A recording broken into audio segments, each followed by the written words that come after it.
Concrete mixer machine മോഷ്ടിച്ച കേസിൽ പ്രതികൾ അറസ്റ്റിൽ.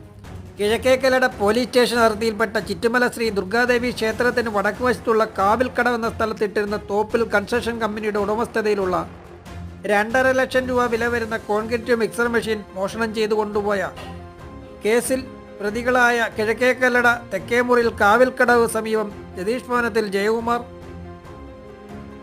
മയ്യനാട് പുല്ലിച്ചിറയിൽ പണയിൽ വീട്ടിൽ പ്രകാശൻ 34 വയസ്സുള്ള പ്രജിത്ത് എന്നിവരെ കിഴക്കേക്കല്ലട പോലീസ് അറസ്റ്റ് ചെയ്തു. Kizhakkekallada police station inspector Sivaprakash, sub ഇൻസ്പെക്ടർമാരായ മനോജ്, സുനിൽ, CPOമാരായ അനൂപ്, വിനേഷ്, ഗിരീഷ്, സുരേഷ് ബാബു എന്നിവർ ഉൾപ്പെട്ട പോലീസ് സംഘമാണ് പ്രതികളെ കണ്ടെത്തി അറസ്റ്റ് ചെയ്തത്. അറസ്റ്റ് ചെയ്ത പ്രതികളെ കോടതിയിൽ ഹാജരാക്കി റിമാൻഡ് ചെയ്തു.